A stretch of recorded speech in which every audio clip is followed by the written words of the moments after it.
మమ్మల్ని ప్రేమించినటువంటి మా ప్రియ పరలోకపు తండ్రి, మీ ఉన్నతమైన మీ ఘనమైన నామానికి వందనాలు, స్తోత్రాలు.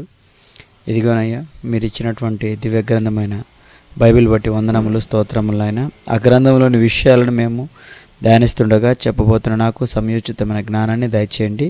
వింటున్న వారు కూడా శ్రద్ధగా వినడానికి మంచి మనస్సును వారికి దయచేయమని యేసుక్రీస్తు నామములో ఈ ప్రార్థన అడుగుచున్నాను తండ్రి, ఆమేన్. ప్రేమని దేవుని వల్లారా, ప్రభు అయిన యేసుక్రీస్తు వారి పరిశుద్ధమైన నామములో మీ అందరికీ నా హృదయపూర్వకమైన వందనములు.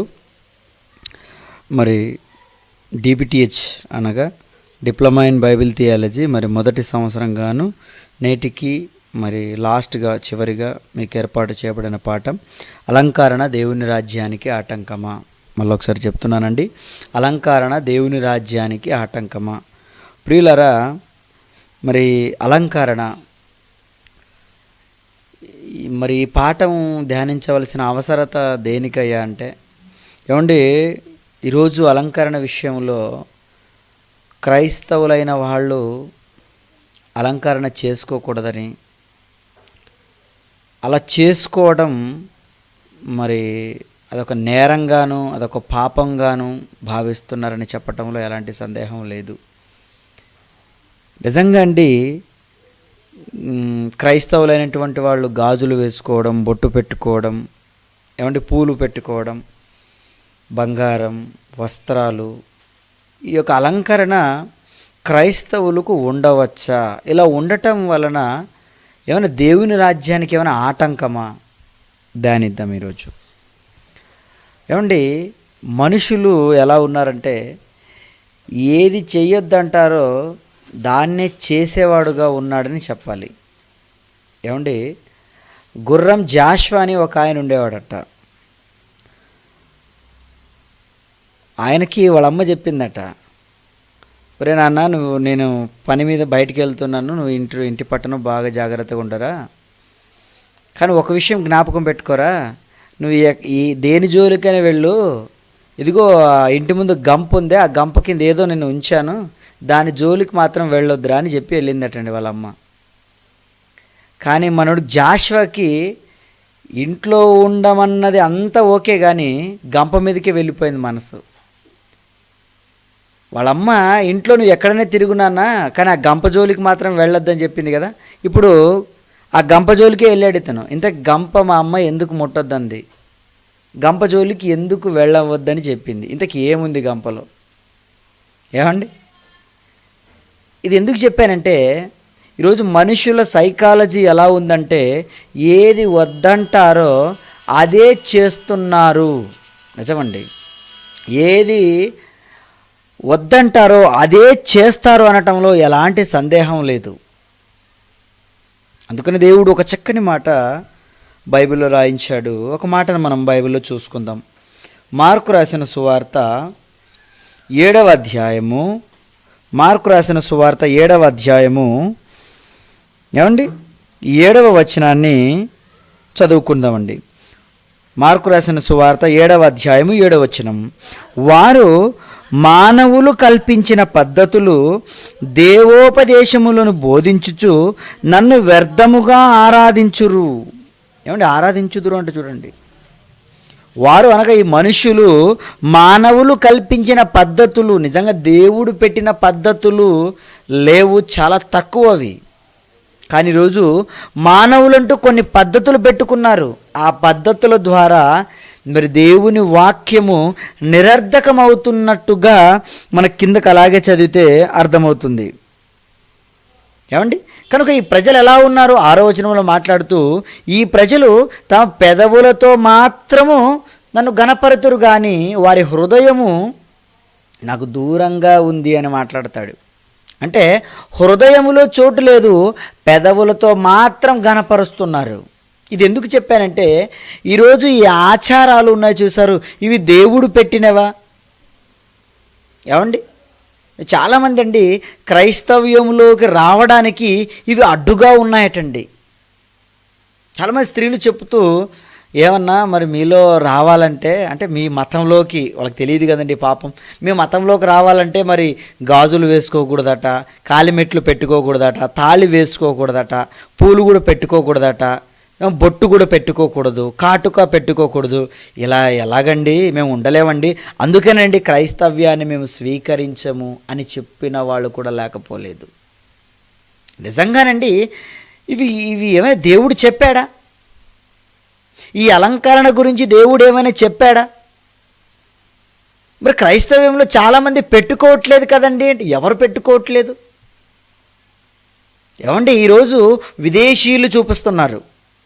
ఏమండి, మరి విదేశంలో పలానా విదేశీ వాళ్ళు పెట్టుకోవట్లేదు కదండి అని. కానీ ఒకటి మీరు గమనించాలి, విదేశీయులకు అలవాటు లేదండి. ఏమండి, బొట్టు పెట్టుకోవడం వాళ్ళకి అలవాటు లేదు, గాజులు వేసుకోవడం వాళ్ళకి అలవాటు లేదు, చెవులు కన్నాలు వేసుకొని పెట్టుకోవడం వాళ్ళకి అలవాటు లేదు. వాళ్ళ అలవాట్లు మనం నేర్చుకొని వాళ్ళు పెట్టుకోవట్లేదు కదా అని మనం పెట్టుకోకుండా ఉంటున్నామే. కానీ ఇది బైబిల్లో దీని గురించి వ్రాయబడలేదండి.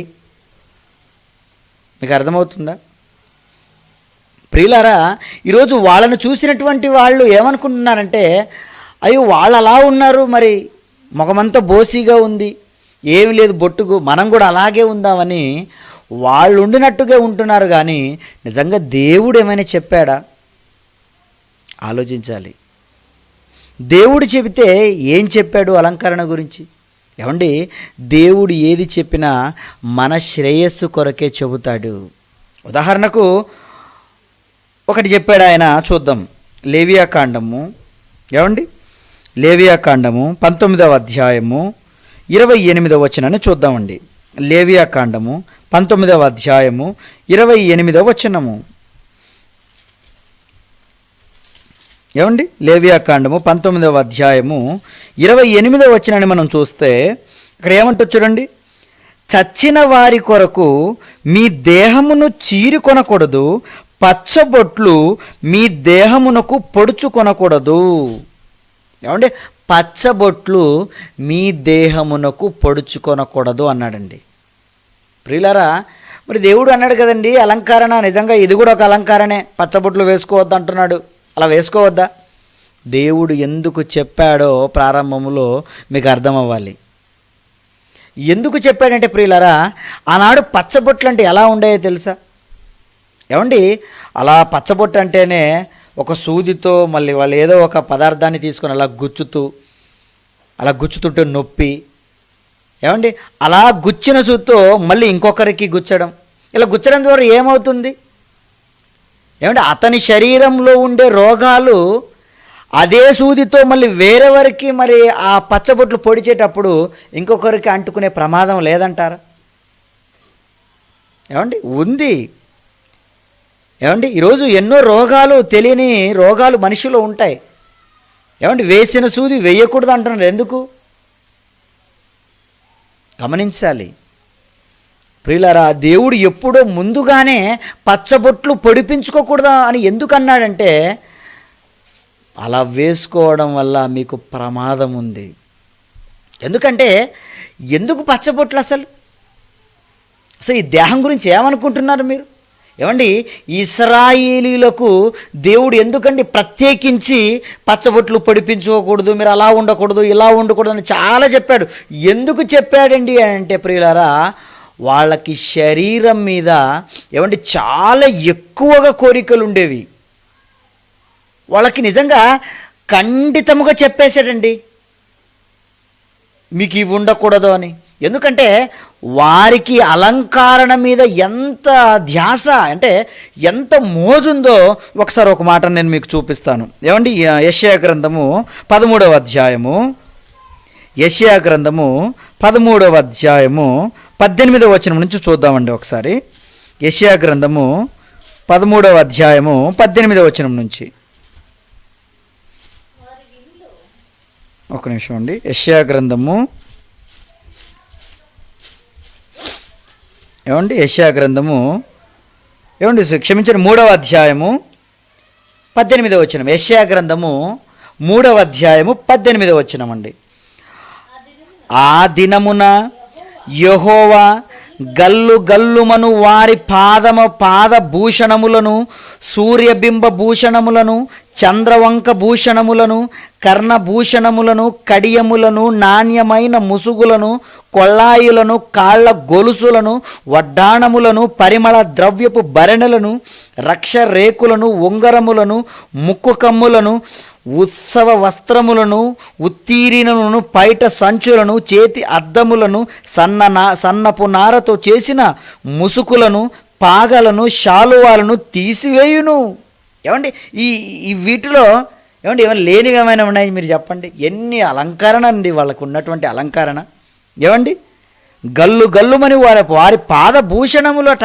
అంటే కాళ్ళకేం కావాలి? నేను తిరిగితే సౌండ్ రావాలి, అంటే నడుస్తుంటే గల్లు గల్లు గల్లు అని అంటే వాళ్ళు ఏం ఆలోచించారు? కాళ్ళు గురించి ఆలోచించారు. ఈ కాళ్ళకి ఏం వేయాలని ఆలోచించారు. అంతేకాదండి, ఏమంటే సూర్యబింబ భూషణములు అంటే చంద్ర వంకల భూషణములు అంటే ఆ తిలకం దిద్దడంలో కానీ సూర్యబింబం తిలకం దిద్దుతూ ఉంటారండి, చంద్రవంకలు వేస్తూ ఉంటారండి. అంటే ఇవన్నీ ఎందుకు రాస్తున్నాడు మీరు చూడండి. ఏమండి కొళ్ళాయులను, కాళ్ళ గొలుసులను, వడ్డాణములను, పరిమళ ద్రవ్యపు భరణలను, రక్ష రేకులను, ఉంగరములను, ముక్కు కమ్మలను, ఉత్సవ వస్త్రములను. ప్రియులారా, ఇశ్రాయేలులు దేని గురించి ఆలోచించారంటే శరీరానికి ఏం వేసుకోవాలి, ఏం ధరించుకోవాలి. ముక్కు ఉంది కదా, ఈ ముక్కుకి ఏమి మరి దేన్ని పెట్టుకోవాలి? ముక్కు కమ్మల. చెవులు ఉన్నాయి కదా, ఈ చెవులకు ఏం పెట్టుకోవాలి? చెవులు కమ్మల. వెంట్రుకలు ఉన్నాయి కదా, ఎన్ని జడలు వేసుకోవాలి? ఏమండి ఈరోజు ఏమైనా తక్కువ ఉన్నాయనుకుంటున్నారా? జడల్లో వెరైటీలు, ముక్కు కమ్ముల్లో వెరైటీలు, చెవుల్లో కమ్ముల్లో వెరైటీలు. ఏమండి ఆఖరికి పెదవికి కూడా, నాలుకకు కూడా ఈరోజు మరి పూసలు లాంటిది వేసుకునే వాళ్ళు కూడా లేకపోలేదు. ఆనాడు ఇశ్రాయేలులు కూడా ప్రియులారా శరీరం గురించి ఆలోచన చేసే విధానంలో ఎక్కువగా ఉన్నారు. అందుకని ఏమంటున్నాడు తెలుసా కింద? ఏంటి మీరు ఏవైనా ఉంగరాల గురించి ఆలోచిస్తారా? కమ్మల గురించి ఆలోచిస్తారా? వీటి గురించే మీ ఆలోచన? ఇదిగో పండగ వచ్చిందంటే ఏం బట్టలు కావాలి, ఏం కట్టుకోవాలి, ఏం తినాలి, ఇవే మీ ఆలోచననా? అదే అంటాడండి, ఉత్సవ వస్త్రములను. అంటే పండగకి ఏం కావాలన్న ఆలోచన మీకుందా? ఎందుకు మీకు ఈ ఆలోచన? ఎందుకు మీకు ఈ ఆలోచన? కిందకంటాడు ఏమండి 24లో, అప్పుడు పరిమళ ద్రవ్యమునకు ప్రతిగా మురుగుడును, నడికట్టునకు ప్రతిగా త్రాడును, అల్లిన జడకు ప్రతిగా బోడి తలయు, ప్రశస్తమైన పై వస్త్రమునకు ప్రతిగా గోనె పట్టయు, అందమునకు ప్రతిగా వాతయుయుండును. తీసేస్తాను నేను ఇవన్నీ. ఏంటి శరీరం గురించి ఎక్కువ ఆలోచిస్తున్నారేంటి మీరు? వద్దు అంటున్నాడండి దేవుడు. ఎందుకండి వద్దన్నాడు? ప్రియులారా, ఎందుకు వద్దన్నాడో మీరు బాగా వినాలి. ఎందుకంటే యేసుక్రీస్తుల వారు వచ్చి నగ్న సత్యం బయట పెట్టాడు, మర్మం. ఏమండి లోకం పుట్టినది మొదలుకొని మరుగు చేయబడిన సంగతులు నేను మీకు తెలియజేస్తాను అని మన అన్న అయినటువంటి యేసుక్రీస్తుల వారు వచ్చి తెలియజేశాడు. ఏంటయ్యా ఆ మర్మం అంటే? ఇదిగో ఆత్మయే జీవింపజేయుచున్నది, శరీరము కేవలము నిష్ప్రయోజనం. దేనికోసం అయ్యా నువ్వు ఆలోచిస్తావు?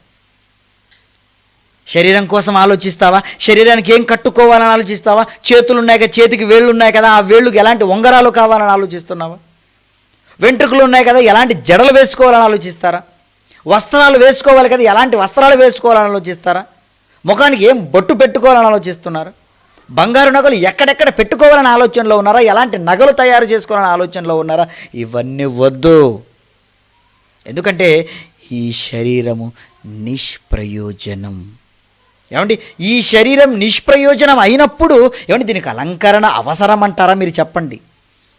అలాగ దేవుడు అలంకరణ గురించి చెప్పాడే కానీ మీరు పూలు పెట్టుకోకండి అని చెప్పలేదు. ఏమండి మీరు నగలు పెట్టుకోవద్దండి అని చెప్పలేదు. ఏమండి మీరేదో ఇదిగో అలంకరణ చేసుకోకూడదని దేవుడు ఎక్కడ చెప్పలేదండి. కాకపోతే దాని మీదే మీ ధ్యాస ఉంది, కాదంటారా? అందుకని దేవుడు అంటాడు, కన్యక తన ఆభరణములు మరుచునా? నన్ను లెక్కలేనన్ని మార్లు మరిచారు. ఏమంటే స్త్రీలు ఆభరణములు విడిచిపెడతారా? బట్టలు ఏమంటే ఆలోచించకుండా తీసుకుంటారా? ఏవి పడితే అవి, ఏవి కావాలో మరి ఏమంటే వెతికి మరి తీసుకుంటారే. అలాంటిది దేవుని విషయంలో నన్ను చేసిన దేవుడు ఎక్కడ ఉన్నాడని అతని గురించి ఆలోచించే వాళ్ళు ఎవరైనా ఉన్నారా? ఇశ్రాయేలును ఉద్దేశించి ఆ మాట అండి. కన్యక తన ఆభరణములు మరచున, లెక్కలేనన్ని దినములు నా ప్రజలు నన్ను మరిచి ఉన్నారు. నగల మీద ఉన్నంత ధ్యాస అంటే అలంకరణ మీద ఉన్నటువంటి ఆ యొక్క ఉంది చూశారు, ఆ యొక్క ఆలోచన నా మీద లేదు అన్నాడండి దేవుడు. నిజంగానండి ఈరోజు అలంకరణకి ఎంత ప్రయారిటీ ఇస్తున్నారు మీరు చెప్పండి, ఎంత విలువనిస్తున్నారు మీరు చెప్పండి. అలంకరణ ఈరోజు మార్కెట్లో దానుకున్నట్టు వాల్యూ దేనికి లేదండి. ఏదైనా ఒక సబ్బు ఏమంటే ముఖానికి అందాన్ని మెరుగునిచ్చే సబ్బు ఏదైనా వచ్చిందంటే దానికి ఉన్నట్టు విలువ, అమ్మో పలానాది కొనాలి కొనాలి కొనాలి. ఏంటి ముఖానికి మెరుగునిచ్చే సబ్బు ఉందని తెలిసేసరికి అది ఇస్తుందో లేదో తర్వాత విషయం, కానీ అది కావాలని మీరు పోతారే కొనుక్కోవడానికి. ఆ అందం గురించి ఆలోచించారు, కానీ అది నిష్ప్రయోజనమైనదని, అంతకంటే అందం చావు తర్వాత మనకు వస్తుందని ఎవరైనా ఆలోచించి వాక్యం దగ్గరకు వస్తున్నారంటారా చెప్పండి. నిజంగా ఏ అలంకరణ దేవుడు కోరుకున్నాడు? నిజంగా ఇలాంటి అలంకరణ ఈరోజు బొట్టు పెట్టుకోవడం, గాజులు ధరించుకోవడం, బంగారు నగలు పెట్టుకోవడం ఇలాంటివి ఉంటే దేవుని రాజ్యానికి ఏమైనా ఆటంకమా?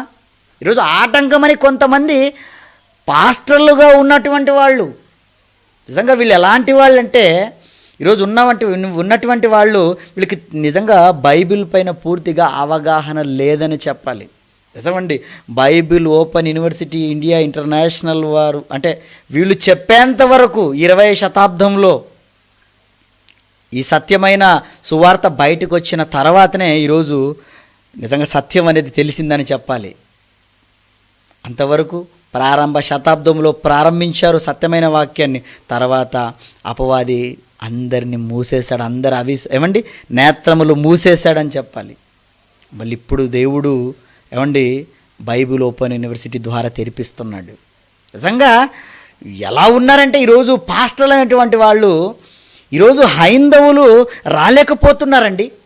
చాలామంది క్రైస్తవంలోకి రాలేకపోతున్నారు. ఎందుకండి అంటే అయ్యో మీ దాంట్లోకి వస్తే మళ్ళీ మేము పూలు పెట్టుకోకూడదు కదండి, తాళిబొట్టు వేసుకోకూడదు కదండి. మరి మా హిందూ ధర్మశాస్త్ర ప్రకారం ఏంటో తెలుసా? పూలు పెట్టుకోకుంటే ఎవరు పూలు పెట్టుకోరు, ఎవరు తాళిబొట్టు వేసుకోరు? భర్త చనిపోతే తాళిబొట్టు ఉండదు, పూలు పెట్టుకోకపోతే ఏమండి భర్త చనిపోయాడు, ఆమె విధవరాలు అంటారు. కాళ్ళకు మెట్ల లేకపోతే ఓహో ఈవిడ విధవనండి అని అనుకుంటారు. మరి మీ దాంట్లోకి వస్తే అలాగే ఉండాలి కదండి, కానీ మాకు అలా ఇష్టం లేదండి అంటారు. ఏమండి అంటున్నారా? అంటారు. మరి దేవుడు ఏమైనా అలా ఉండమన్నాడా? మీరు ఏదో పాస్టర్లు అయిన వాళ్ళు ఏమండి మీరు అలా పెట్టుకోకూడదండి అంటున్నారంటే వాళ్ళకేం తెలుసండి వాక్యం? నిజంగా వాక్యం తెలియదు. అందుకనే కుటుంబములే ఇదిగో దైవ ఉపదేశకులని మీ దగ్గరకు వస్తున్నారో వాళ్ళు ఎలా ఉన్నారో తెలుసా? తీతుకు రాస్తూ పత్రికలో పౌలు గారు అంటాడు, ఏమండి వాళ్ళని గురించి ఒక మాట చూద్దామండి. తీతుకు రాసినటువంటి పత్రిక 1వ అధ్యాయము 10వ వచనం నుంచి మీరు చూస్తే, అనేకులు విశేషముగా సున్నతి సంబంధులను అంటే శరీర సంబంధులు అన్నమాట వీళ్ళు, అవిధేయులను వదరబోతులను మోసపుచ్చువారునై ఉన్నారు. వారి నోళ్ళు మూయింపవలను. అట్టివారు ఉపదేశింపకూడని వాటిని దుర్లాభము కొరకు ఉపదేశించుచు కుటుంబములనే పాడు చేయుచున్నారు. ఎలాంటి వాళ్ళటండి వీళ్ళు? దుర్లాభము కొరకు ఏదైనా ప్రత్యేకించి ఏదో చెప్పాలి కనుక అని ఏదో మొదలు పెట్టేస్తాడు. అలా వస్తుంటాడు. ఇదిగో నీకు బొట్టు ఉండకూడదు అంటాడు అంతే, ఇదిగో నీకు గాజులు ఉండకూడదు అంటాడు అంతే. ఏంటయ్యా ఉండడం వల్ల నీకేంటి ప్రమాదం? దేవుడు బైబిల్లో రాయించాడు అంటే ఆనాడు ఇశ్రాయేలు శరీరం మీద వాళ్ళకున్నటువంటి మక్కువ వాటి గురించి ఆలోచించారు. అలా ఆలోచించడం తప్పని దేవుడు చెప్పాడు. నువ్వు కూడా చెప్పు, ఈ అలంకరణ మంచిది కాదు, అది దేం ప్రయోజనం ఎంత ఉండాలో అంతే ఉండాలని చెప్పు, వాక్యంతో చెప్పు. ఇప్పుడు నేను చెబుతాను అలంకరణ ఎలా ఉండాలో. కానీ అలంకరణ దేవుడు వద్దన్నాడా? ఒకసారి ఆలోచించండి. ఏమండి మీ కూతురు ఉంటుందండి, చక్కగా ముస్తాబయ్యి పూలు పెట్టుకోవడం చక్కగా ఉంటే తండ్రి ఇష్టపడతాడా? మీరు చెప్పండి. అమ్మ బాబోయ్ బిడ్డ కూతురు ఎంత అందంగా ఉందో అంటాడు, ముద్దొస్తుంది అంటారు. ఏమండి 60-70 సంవత్సరాల బంధం కలిగిన మనకే మన పిల్లలు ఏమండి అందంగా ఉంటే చాలా బాగుంటుంది. మరి దేవుడు మనం అందంగా ఉంటే ఇష్టపడాడా? ఏమంటే పూలు పెట్టుకొని చక్కగా బొట్టు పెట్టుకొని ఉంటే ఆయన ఇష్టపడాడా? మీరు చెప్పండి. పూలు బొట్టు అనేసరికి ఎందుకండి ఎక్కడికో వెళ్ళిపోతారు? అందులో ఏం దోషం ఉందంటారు మీరు చెప్పండి. ఏమంటే వాటిని ఎవరు చేశారు? దేవుడే కదండి చేసేది. అవి పెట్టుకోవడం వల్ల ఏముంది చెప్పండి? ప్రమాదం. దేవుడు ఇక్కడ దానివల్ల ప్రమాదం అని ఎందుకు చెప్పాడంటే దాని మీదే మీరు ఆలోచన చేసుకొని సమయాన్ని వృధా చేస్తున్నారు కాబట్టి అది ప్రమాదం. దాని మీద ఎందుకు మీరు డిపెండ్ అవుతున్నారు? అది కొంతసేపే, అది ఇంతలో కనపడి అంతలో మాయమైపోయే ఆవిరి వంటిది కదా మీ జీవితం. ఈ శరీరానికి ఏం కావాలన్న ఆలోచన నీకు ఉండకూడదని చెప్పాలే కానీ అలంకరణ వద్దు అని కాదండి. నిజంగా ఈ అలంకరణ విషయం వచ్చేసరికి పేతురు గారికి పత్రిక ఏమంటే పేతురు గారు పత్రిక రాస్తూ పేతురు గారు రాసినటువంటి మొదటి పత్రిక ఏమండి 3వ అధ్యాయము, పేతురు రాసినటువంటి మొదటి పత్రిక 3వ అధ్యాయము ఏమండి 3వ వచనం నుంచి చదువుకుందామండి. జడలు అల్లుకొనుటయు ఏమండి బంగారు నగలు పెట్టుకొనుటయు వస్త్రములు ధరించుకొనుటయు అను వెలుపటి అలంకారము మీకు ఉండక. ఏమంటే ఈ మాటలు పట్టుకొని చాలామంది మరి ఇదేంటండి మీరు ఏమి ఉండకూడదు అంటారు, మరి జడలు వేసుకోకూడదు, బంగారు నగలు పెట్టుకోకూడదు, వస్త్రములు ధరించకూడదు, వెలుపటి అలంకరణ మీకు ఉండక అన్నాడు కదండి అని అంటారు. అక్కడ మీకు అర్థం కాలేదు. అక్కడ మొదటి మాటను చెబుతూ ఏమండి ఇంకా మొదటి మాటను ముగించుకోకుండా రెండవ మాటను చెబుతున్నాడు ఆయన, మీకుండక. ఇలాంటి అలంకరణ మీకు ఉండక ఎలాంటి అలంకరణ ఉండాలో చెప్తున్నాడు, కంటిన్యూషన్ చేస్తున్నాడు. చాలామంది ఇది ఇక్కడికే అనుకొని ఇవి పెట్టుకోకూడదు అనుకుంటున్నారు. అవి పెట్టుకున్న నువ్వెలా ఉండాలో కంటిన్యూషన్ ఇస్తున్నాడు. దాన్ని చదువుకోవాలి ముందు.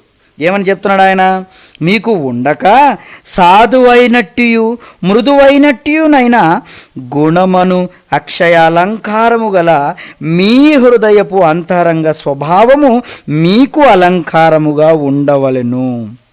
అది దేవుని దృష్టికి మిగుల విలువ గలది అంటున్నాడు. చూడండి, అది నిజంగా దేవుని దృష్టికి వెలగలది.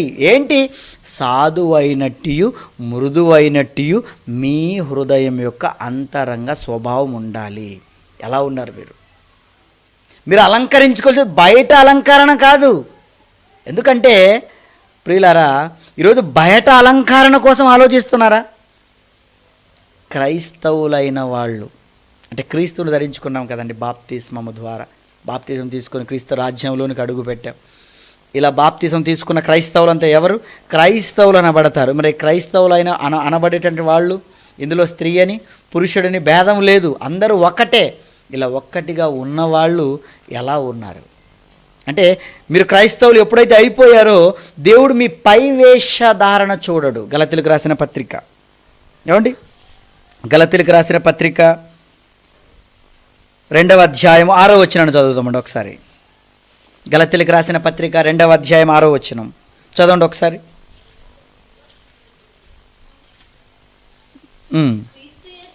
క్రీస్తు యేసునందు ఆయన మనకు చేసిన ఉపకారము ద్వారా 2:6 అండి.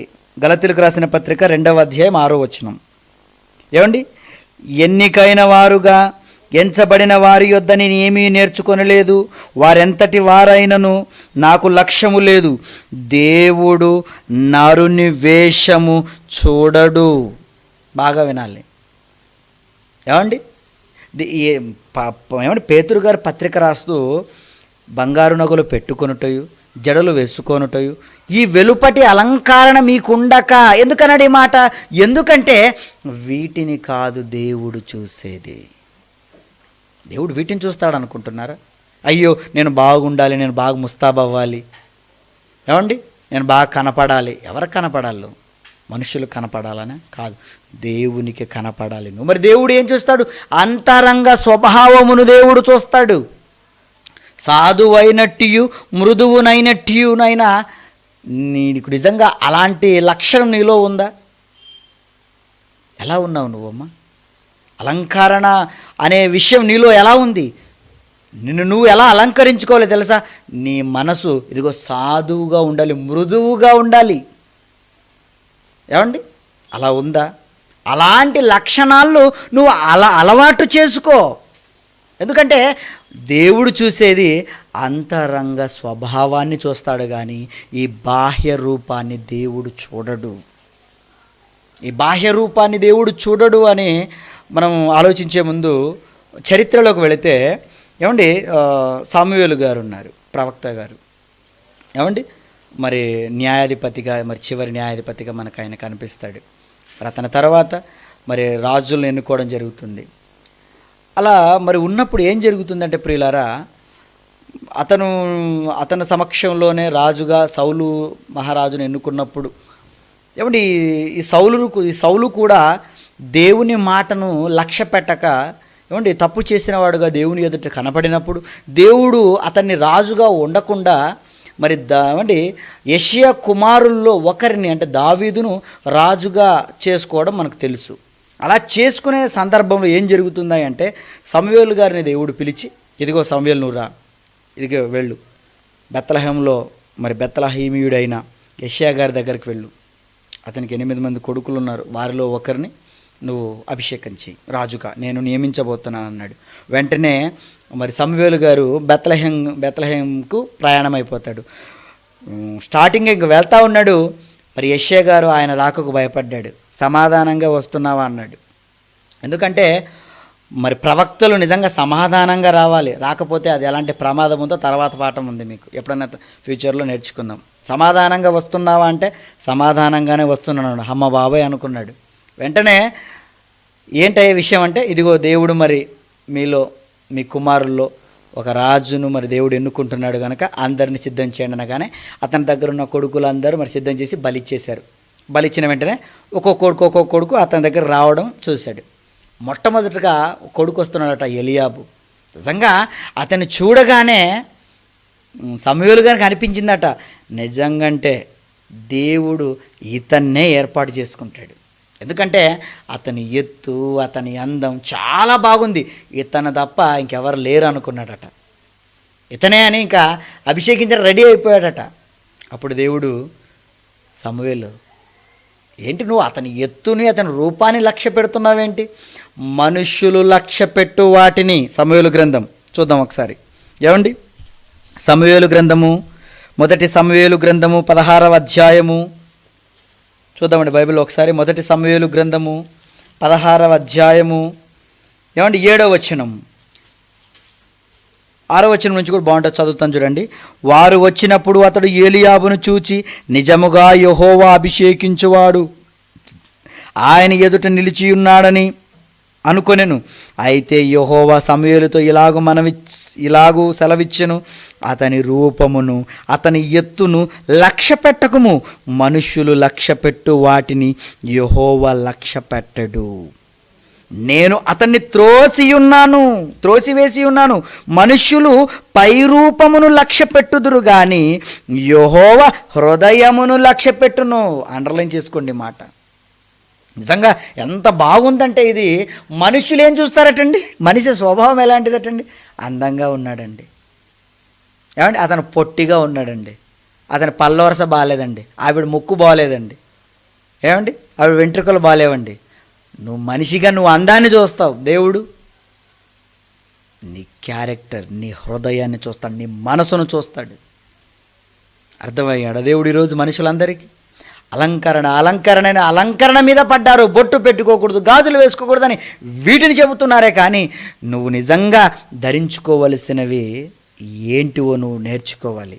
దేవుడు పై వేషధారణ చూడడు. నిజంగా సమూయేలు గారు ఇతనే అనుకున్నాడు, కానీ అతనిగా త్రోసేసాను అన్నాడు. తర్వాత ఇంకొక అతను వచ్చాడు, ఏమండి, అభినాదాబ్ వచ్చాడు. తర్వాత ఇతను కూడా కాదు, మొత్తానికి ఒకరొకరు 7 మంది వచ్చారు. వీళ్ళందరూ కాదు, ఇంకా ఎవరైనా ఉన్నారా నీ కుమారులు? ఇంకొకరు కడసారివాడు ఉన్నాడండి, గొర్రెలు మేపుకుంటున్నాడు. అయితే పిలిపించండి అతన్ని.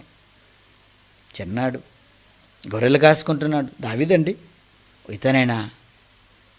ఇతను చిన్నగా ఉన్నాడు, ఇతనే ప్రొసీడ్ అభిషేకించేశాడండి. చూడడానికి చిన్నగా ఉన్నాడు కానీ అందంగా ఉన్నాడు. ఏంటి ఇంత చిన్నవాడు ఎలాగండి? అతనే నువ్వు చేసే అభిషేకించే అన్నాడు. ప్రియులారా, దేవుడు మనసును చూశాడంటే, దేవుని పట్ల దావీదుకున్నటువంటి ఉద్దేశములు, దావీదు గురించి దేవుడు ఇచ్చినటువంటి ఏమండి మరి మాట తెలుసు. అతడు నా ఉద్దేశములన్నీ నెరవేర్చాడు. ఎలాంటి వాడంటే దావీదుకున్న మనసు ఎలాంటిదంటే ప్రియులారా, ఒక చిన్నది నేను జ్ఞాపకం చేస్తాను. బంధనం కాస్తూ ఉన్నప్పుడు ఏమండి ఒక తొడేలో ఒక సింహము ఏమండి ఒక గొర్రె పిల్లను వచ్చి ఎత్తుకొని వెళ్ళిపోతూ ఉందట. పోతే పోయిందిలే, ఒక గొర్రె కదా అనుకోలేదట దావీదు. వెంటనే పరిగెత్తుతున్నాడు సింహం వెనక. పరిగెత్తి సింహంతో పోట్లాడి దాని నోట్లో ఉన్నటువంటి గొర్రె పిల్లను విడిపించుకొని వచ్చాడు. అంటే ఏమంటే సింహం నోట్లో ఉన్నదాన్ని విడిపించుకొని వచ్చాడంటే మంద పట్ల ఎంత ఏమండి జాగ్రత్త, ఎంత యొక్క నిజంగా ఆ యొక్క ఏమంటారు దాన్ని, ఎంత ఏమండి ఆ లక్షణం ఎలా ఉందో చూడండి. ఏమండి అతనికి ఇచ్చినటువంటి బాధ్యత, ఇదిగో నన్ను ఈ గొర్రెలు ఖాయమన్నారు, ఒకటి తప్పిపోతే ఏదో పోయి చెప్పేదాంలే అదే సింహం తినేసింది, కాదు దాన్ని కాపాడాలి. నిజంగానండి అతను తన బాధ్యతను ఎంత చక్కగా నిర్వహిస్తున్నాడో ఒక్కసారి మీరు ఆలోచించాలి. దేవునికి ఆ మనసు నచ్చిందండి. దావీదే కావాలి నాకు, చిన్నవాడైనా పర్లేదు, ఎందుకంటే అతని హృదయాన్ని చూశాను. ప్రియులారా, ఇప్పటికేనండి దేవుడు మన పై వేషధారణ చూడడు. నువ్వు ఎలాగున్నా సరే, ఏమండి నాకు వేసుకోవడానికి బట్టలు లేవండి, సరిగా ఏం లేవండి, నాకు ఏమండి అందవికారంగా ఉండనండి, ఏం అందవికారంగా, మంచి మనసును ధరించుకో. అదే చెప్తున్నాడు పేతురు గారు రాస్తూ, అదే చెప్తున్నాడు. ఇదిగో మన స్పెషల్గా స్త్రీలకి ఎందుకు చెప్తున్నాడండి? స్త్రీలారా అని ప్రారంభిస్తాడు 3వ అధ్యాయం. ఎందుకంటే స్త్రీలే కదండి ఎక్కువ అలంకరణ విషయంలో, వాళ్ళే కదండి ఎక్కువ అవి వేసుకోవాలి ఇవి వేసుకోవాలి. మీకేంటండి, మీరు మగవాళ్ళు 5 నిమిషాల్లో రెడీ అయిపోతారు, ఆడవాళ్ళు అయితే తెలుస్తుంది ఎంతసేపు రెడీ అవ్వాలో అని అంటుంటారు, అంతే కదండి. కానీ వాళ్ళకే ఎందుకంటే ఏమండి శరీరము కేవలం నిష్ప్రయోజనం కనుక ఒక్కసారి ఆలోచించండి. ఎందుకంటే పూర్వతరాలలో స్త్రీలను జ్ఞాపకం చేసుకోమంటున్నాడు. మళ్ళీ వచ్చేద్దామండి పేతురు రాసినటువంటి పత్రిక, మొదటి పత్రిక, ఏమండి మొదటి పత్రిక 3వ అధ్యాయము, ఏమండి 3వ అధ్యాయము 4వ వచనం నుంచి, సాధువైనట్టు మృదువైనట్టు, 3వ అధ్యాయం 4వ వచనం, సాధువైనట్టు మృదువైనట్టునైన గుణమును అక్షయాలంకారము గల మీ హృదయపు అంతరంగ స్వభావమును మీకు అలంకారముగా ఉండవలెను, అది దేవుని దృష్టికి మిగుల విలువగలది. ఇదిగో ఇలాంటిది లక్షణాలు మీలో ధరించుకోవాలి. సాధువైనట్టు మృదువైనట్టు అలంకరణ మీరు ధరించుకోవాలి. ఎందుకంటే 5వ వచనంలో అంటాడు, అటువలే పూర్వము దేవుని ఆశ్రయించిన పరిశుద్ధ స్త్రీలను తమ స్వపురుషులకు లోబడి ఉంటుట చేత తమ్మును తాము అలంకరించుకొనిరి. అలంకరణ ఏంటి? అలంకరణ తమ్మును తాము స్వపురుషులకు లోబర్చుకోవడం.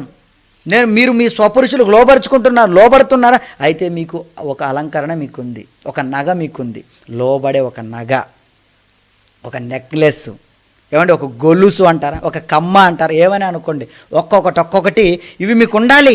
ఏంటి? లోబడే తత్వం మీకుందా? స్వపురుషులకు లోబడుతున్నారు. ఇక్కడ ఈరోజు ఎవరు లోబడుతున్నారండి? మొన్న ఈ మధ్యన న్యూస్లో వచ్చిందండి, ఒక ఆయన కేసు పెట్టాడట పోలీస్ స్టేషన్లో. ఏమని కేసు అంటే, మా ఆవిడ రోజు నన్ను తంతుందని.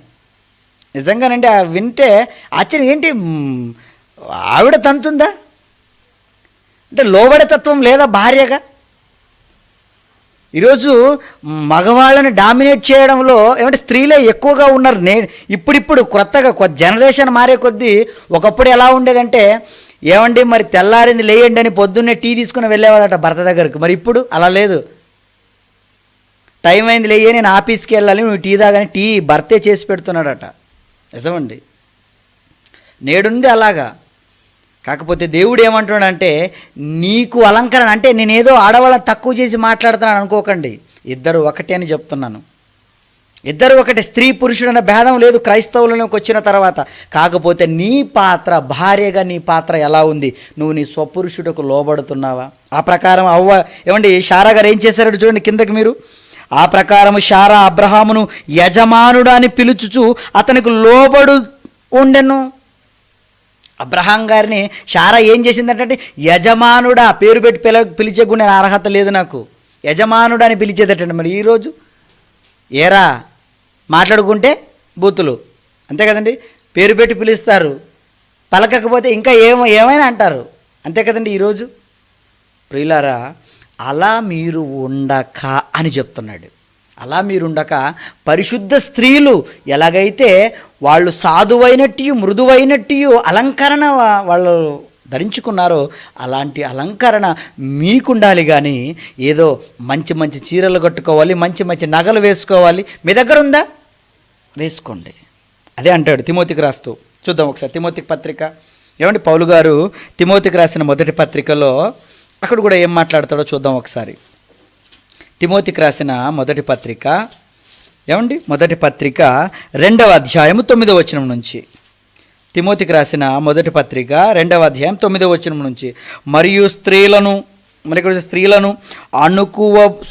అనుకువయు స్వస్థ బుద్ధియు గలవారయుండి తగుమాత్రపు వస్త్రముల చేతే గాని, తగుమాత్రపు వస్త్రముల చేతే అంటే ఏమండి మీ దగ్గర ఎంత ఉందో ఉన్న దాంట్లో సంతృప్తిగా ఉండండి, లేని వాటి మీద ఆశ పడకండి అంటున్నాడండి. నిజమండి, ఈరోజు చాలా కుటుంబాలు ఏమండి పెళ్ళైన కొన్ని రోజులకే మరి విడాకులు విడిపోతున్నారు అంటే ఏమర్థమైందండి వాళ్ళకి? కారణం ఏవో గొడవలు, ఏవో భర్త నాకు తెచ్చిపెట్టట్లేదు, నన్ను సరిగా చూసుకోవట్లేదు, నేను అడిగినవి ఆయన నా ఇష్టాలు నెరవేర్చట్లేదు, చిన్న చిన్న కారణాలండి, అవే పెద్దగా చేసేసుకొని విడిపోతూ ఉన్నారు. ప్రియులారా, క్రైస్తవులను మనం అలా కాదండి, అర్థం చేసుకోవాలి. తగుమాత్రపు వస్త్రములతో ఉన్న దాంట్లోనే సంతృప్తిగా ఉండండి అని చెప్తున్నాడు. తగుమాత్రపు వస్త్రముల చేతే కానీ ఏమండి జడలతోనైనను బంగారంతోనైనా మృత్యములతోనైనను మిగుల వెలుగుల వస్త్రములతోనైనను అలంకరించుకొనక. ఇలాంటివి ఉండాలని అనుకోకండి, ఉంటే పెట్టుకోండి, ఇవే కావాలని అనుకోకండి. తగుమాత్రపు అన్నాడు, అందుకనే ఏమండి అలంకరించుకొనక దైవ భక్తి గలవారమని చెప్పుకున్న స్త్రీలకు తగినట్టుగా సత్క్రియల చేత తమ్మును తాము అలంకరించుకొనవలెను. మరి ఇక్కడ ఇంకొక మాట, సత్క్రియల చేత తమ్మును తాము అలంకరించుకోలేవలను. నిజంగా మీకు అలంకరణ కావాలా? అయితే సత్క్రియలతో అలంకరించుకోండి, దేవుని వాక్యంతో మిమ్మల్ని మీరు అలంకరించుకోండి. స్త్రీలుగా మీరు అలా ఉండాలని దేవుడు కోరుకున్నాడు, అలా ఉండండి మీరు. ఎందుకంటే ఈ శరీరం నిష్ప్రయోజనమైనది. నిజంగా సత్క్రియలతో అలంకరించుకోవాలా? ఎలా అలంకరించుకోవాలండి సత్క్రియలతో? వాక్యం నీలో కనపడాలమ్మా. నీ భర్త అవిధేయుడైతే నీదిగో నీ నడవడి వలన అతన్ని రాబడవచ్చును అని చెప్పాడే, అతన్ని రాపట్టవచ్చు అని చెప్పాడు, దేవునిలోకి తీసుకురావచ్చు అంట అతన్ని. నువ్వు నిజంగా విధేయురాలుగా ఉంటే, నీ విశ్వాసం గొప్పదైతే, నీ భక్తిని చూసి నీ భర్త రాగలడు. మీకు అర్థమవుతుందా? ఇలా పరిశుద్ధులకు స్త్రీలకు తగినట్టుగా మనం అలంకరించుకోవాలనే మనకు అలంకరణ చెప్తున్నాడు. కానీ ఇంకా వేరే విధంగా మన అలంకరణ ఉండాలని దేవుడు మనల్ని కోరుకోవటం లేదు. నిజంగా పరిశుద్ధ స్త్రీలకు తగినట్టుగా మనం ఉండాలంటున్నాడు. అందరూ పురుషులైనా సరే స్త్రీలైనా సరే సాధువైనట్టు మృదువైనట్టు ఆయన గుణమను అక్షయ అలంకారం మనకు ఉండాలంటున్నాడు. ఏమండి అంతేకాక ఏమంటున్నాడు? సత్క్రియలకు తగినట్టుగా మిమ్మును మీరు అలంకరించుకోండి. ఇదిగో సత్క్రియలు మీలో కనపడాలి, వాక్యం మీలో కనపడాలి. వాక్యం మీలో కనపడితే ప్రియులారా ఎలా ఉంటుందో తెలుసా? ఏమంటే సామెతల గ్రంథం ఒక మాట చూద్దామండి. సామెతల గ్రంథము 15వ అధ్యాయము, సామెతల గ్రంథం 15వ అధ్యాయము 11వ వచనాన్ని చదువుకుందామండి ఒకసారి. సామెతల గ్రంథము ఏమండి 15వ అధ్యాయము 11వ వచనము. పాతాళమును అగాధ కూపమును యెహోవాకు కనబడుచున్నవి, నరుల హృదయములు మరి తేటముగా, అంటే నీ హృదయము క్లియర్ కట్టుగా, అసలు మరుగే లేదటండి ఆయనకు. తెలుసా మీకు? మీరు ఎలా ఉన్నారో క్లియర్ కట్టుగా తేటగా దేవుడు చూస్తున్నాడు మిమ్మల్ని. మీరు ఎలా ఉన్నారు? అందుకనే హెబ్రీయులకు రాసిన పత్రికలో కూడా ఒకసారి జ్ఞాపకం చేసుకుని చూడండి. ఒకసారి హెబ్రీయులకు రాసిన పత్రిక, ఇంకొక మాటను ముగిస్తాను తొందరగా. ఏమండి హెబ్రీయులకు రాసిన పత్రిక, ఏమండి హెబ్రీయులకు రాసిన పత్రిక 4వ అధ్యాయము 13వ వచనంలో ఉంటుంది. ఏమండి హెబ్రీయులకు రాసిన పత్రిక 4వ అధ్యాయం 13వ వచనంలో, మరియు ఆయన దృష్టికి కనపడని సృష్టము ఏదీ లేదు, మనం ఎవనికి లెక్క ఒప్పజెప్పవలసి ఉన్నదో ఆ దేవుని కన్నులకు సమస్తమును మరుగులేక తేటగా ఉన్నది. ఆయనకు అసలు మరుగే లేదండి, తేటగా నిన్ను చూస్తున్నాడు. ఆయన నిన్ను చూస్తున్నాడు, నీ ఆంతర్యమును చూస్తున్నాడు, నీ అంతరంగమును చూస్తున్నాడు, నువ్వు ఎలా ఉన్నావనేది. కనుక నీ వేషాన్ని మాత్రం దేవుడు చూడడు, నీ ఆంతర్యమును చూస్తాడు. నిజంగా నీ ఆంతర్య పురుషుడు దినదినము నూతన పరచబడుచున్నాడా? మీరు ఒకసారి ఆలోచించండి. ఎందుకంటే పౌలు గారు అంటాడు, ఇదిగో మా బాహ్య పురుషుడు కృషించుచున్నాను, ఆంతర్య పురుషుడు దినదినము నూతన పరచబడుచున్నాడు అని. నిజంగా అలా మీరు రోజు రోజుకి అందంగా అవ్వాలి, కానీ ఈ లోకంలో ఏదో సబ్బుల గురించి ఆలోచించి, ఏమండి ఏవో క్రీముల గురించి ఆలోచించి వీటి అందాలను పెంచుకోవాలని మీరు అనుకోకండి. ఎందుకంటే దేవుని వాక్యం అనేది మనిషి ముఖములకు అందాన్ని ఇస్తుంది, మెరుగునిస్తుంది. దేవుని మాటలు అనేవి నిజంగా పెదవులకు, ఈ మాటలే పెదవుల మీద ఉండాలి అంటాడు. చూద్దాం ఆ మాటను కూడా ఒకసారి. ఏమండి సామెతల గ్రంథం, అదే సామెతల గ్రంథం 22వ అధ్యాయము, ఏమండి సామెతల గ్రంథము 22వ అధ్యాయము 18వ వచనాన్ని చూద్దామండి ఒకసారి. సామెతల గ్రంథము 22:18, మీ అంతరంగమందు వాటిని నిలుపుకొనుట ఎంత మంచిది, వేటిని దేవుని మాటలండి. నిజంగా సత్క్రియలు మీలో ఉంటే ఎంత మంచిది తెలుసా? పోకుండా అవి మీ పెదవుల మీద ఉండనిమ్ము. ఇదిగో దేవుని మాటలు మీ పెదవుల మీద ఎప్పుడూ ఉండాలండి. నిజంగా అది ధన్యత. ఎందుకంటే ఏమంటే భక్తుడు అంటాడు, దేవా నేను పాపము చేయకుండా ఉండునట్లు ఇదిగో నీ వాక్యమును నా హృదయంలో ఉంచుకున్నాను. నిజంగానండి, ఇదిగో వాక్యంతో మనల్ని మనం అలంకరించుకుంటే నిజంగా మనం, దేవుడు మనల్ని చూస్తాడు, మన అంతరంగాన్ని చూస్తాడు. అది దేవుడు కోరుకున్నాడు, అది దేవుని దృష్టికి విలువైనది. ఇక లోక విషయంలో అలంకారం అంటారా? తగు మాత్రపు వస్త్రముల చేత మీకున్న దాంట్లో మీరు సంతృప్తిగా ఉండండి. అంతేగాని మీరు పూలు పెట్టుకోవడం వల్ల దాంట్లో ఏమి నష్టము లేదండి. ఎందుకంటే మన భారతదేశ సాంప్రదాయంగా ఏమండి పూలు పెట్టుకోవడం, ఏమండి ఏదో ఇక్కడ ఆలోచిస్తే మనం పూలు లేకుండా, బొట్టు లేకుండా, మెట్లు లేకుండా వెళ్తున్నాం అనుకోండి, అవతల వాళ్ళు ఏమనుకునే ఛాన్స్ ఉంది మీరు చెప్పండి? ఏంటో ఈమెకి భర్త చనిపోయాడని అనుకుంటారు వాళ్ళు. అలా చెప్పుకొని నవ్వుకోవడం మీకు మంచిదా? మీరు చెప్పండి. అలాగంటే ఎలాగండి, మనం అన్యుల్లోకి ఉండకూడదంటే మరి అసలు నువ్వు ఈ దేశంలో ఎందుకున్నావు? అలాగైతే ఒకసారి ఆలోచించు. శరీర ప్రకారం ఎందుకు ఆలోచిస్తావు? నువ్వు పెట్టుకో, వాటి వల్ల ప్రమాదం ఏముంది? కానీ తగుమాత్రపు అన్నాడు, ఉన్న దాంట్లో సంతృప్తిగా ఉండు. పెట్టుకుంటారా? పెట్టుకో, దాంట్లో ఆటంకం ఏముంది? దేవుని రాజ్యానికి పూలు, బొట్టు, కాటుక ఇవన్నీ అసలు ఆటంకం కాదు. కాటుక పెట్టుకో, ఏముంది? కంట్లో నల్లు ఏమో దుమ్ము పడితే నిజంగా కాటుక పెట్టుకుంటారట, దుమ్మంతా బయటకు వస్తుందట. దాన్ని పెట్టుకోవడంలో ఏం ప్రమాదం ఉంది? ఒకవేళ దానివల్ల ప్రమాదం ఉంది అయితే నువ్వు వద్దు, వదిలేయి. దేవుడు పచ్చబొట్లు వద్దన్నాడు. ఎందుకు వద్దన్నాడు? ప్రమాదం ఉంది కనుక వద్దన్నాడు. దానివల్ల ఎక్కువ ఆలోచన శరీరం మీదే మీకు మక్కువ ఎక్కువ అవుతుంది కనుక అది దాన్ని తగ్గించాడు దేవుడు. వాళ్ళ జడల గురించి, బంగారం, ఇవే ఎలా చేసుకోవాలని దేవుని కంటే ఎక్కువగా వాటినే ఎక్కువగా ఆలోచించారు వాళ్ళు. వాటి గురించి ఎక్కువ ఆలోచించారు. అందుకనే దేవుడు తీసేశాడు వాటిని. ఇప్పుడు కూడా ప్రియులారా, ఈ అలంకరణ, ఈ పూలు పెట్టుకోవడం, గాజులు పెట్టుకోవడం, నిజంగా మీరు ఇక్కడ ఉన్నారా? పెట్టుకోండి, పర్లేదు. దీనివల్ల దేవుని రాజ్యానికి ఎలాంటి ఆటంకము లేదు. నీ హృదయం ఒకవేళ సత్క్రియలకు తగినట్టుగా ఉండకపోతే అదే దేవుని రాజ్యానికి ఆటంకం.